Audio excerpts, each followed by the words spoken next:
Hello नमस्कार दोस्तों, मैं कन्हैयालाल शर्मा आपके अपनी coaching H D Upadhyay coaching centre में आपका स्वागत है। आज हम बात करेंगे 12th क्लास का टॉपिक है वैद्युत क्षेत्र से रिलेटेड है, तो वैद्युत बल रेखाओं के बारे में। तो हमने पिछली टॉपिक में बात की थी, पिछली वीडियो में बात की थी वैद्युत क्षेत्र और वैद्युत बल रेखाओं के बारे में। अब बात करेंगे वैद्युत बल रेखाओं के गुणों के बारे में। वैद्युत बल रेखाओं के गुण क्या क्या होते हैं, किस प्रकार से चलती हैं वैद्युत बल रेखाएं, किस ध्रुव से निकलती हैं, किस ध्रुव में प्रवेश करती थी, यानी कि किस धनावेश से निकलती हैं या फिर ऋणावेश से निकलती है, कहाँ से निकलती है, कहाँ पर प्रवेश कर जाती हैं, ये देखते हैं। तो देखो वैद्युत बल रेखाओं के गुण, फर्स्ट पॉइंट है ये बल रेखाएं धन आवेश से चलकर ऋणावेश पर समाप्त होती हैं। धन आवेश से चलकर यानी कि दो आवेश हैं, धनावेश और ऋणावेश। धन आवेश से निकलती हैं यानी कि जाएं वो कहीं पे, लेकिन धनावेश से निकलती हैं और कहाँ तक पहुँचती हैं, वो ऋणावेश पर समाप्त हो जाती हैं, यानी ऋणावेश की तरफ आती हुई दिखाई दे रही हैं और धनावेश की तरफ से निकल के जाती दिखाई देगी। फिर दूसरा पॉइंट है ये बल रेखाएं आपस में किसी भी बिंदु पर नहीं मिलती हैं, यानी कि किसी बिंदु पर आपस में काटती नहीं है। देखो नीचे दिखाई दे रहा हमें प्लस पॉइंट है, यहाँ पे ये माइनस पॉइंट है, धनावेश है और ऋणावेश है।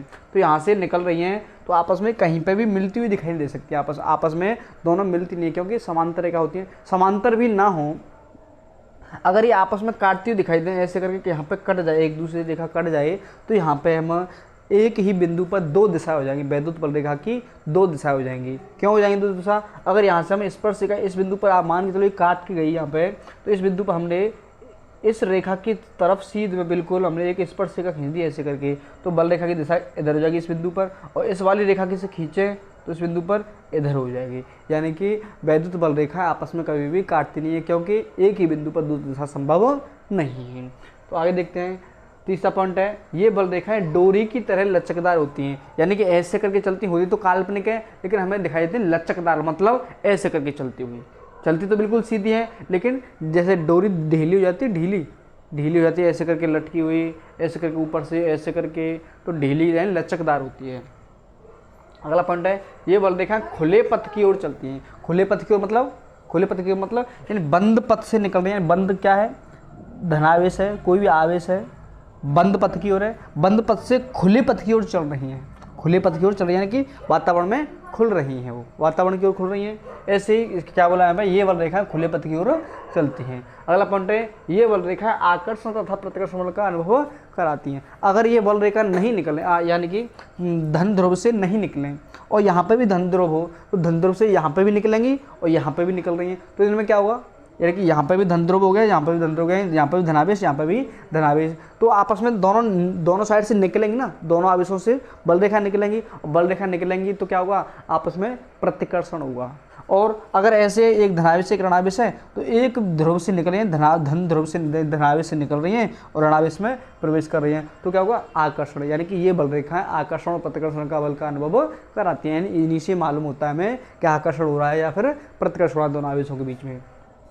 अगला पॉइंट है ये बल रेखाएं बंद वक्र बनाती हैं। बंद वक्र मतलब घुमावदार, बंद एक पृष्ठ बनाती है, यानी कि जो कोई आकृति बनाती है, वो आकृति बनती दिखाई देती है हमें, तो बंद रूप में दिखाई देती है, यानी कि प्लस से निकल रही है, धन ध्रुव से निकल रही है, धनावेश से निकल रही है और ऋणावेश की ओर जा रही है, यानी कि एक बंद वक्र बनाती हुई चलती हैं।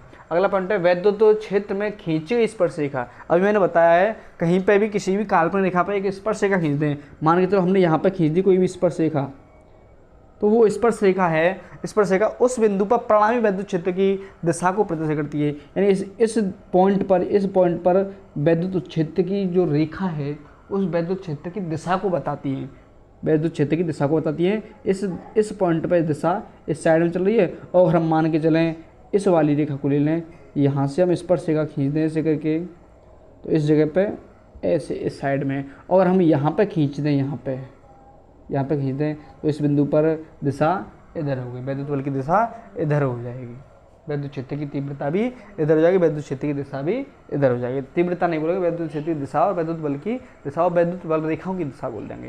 तो शायद मुझे आशा है कि शायद ये वैद्युत बल रेखाओं के गुण हैं जो समझ में आए होंगे। अगर आपको ये समझ में आए हों या फिर कोई वीडियो में कोई क्वेरी हो तो आप कमेंट में बोल सकते हैं, कोई क्वेरी है, या फिर समझ में आ गई है तो वीडियो को लाइक करें।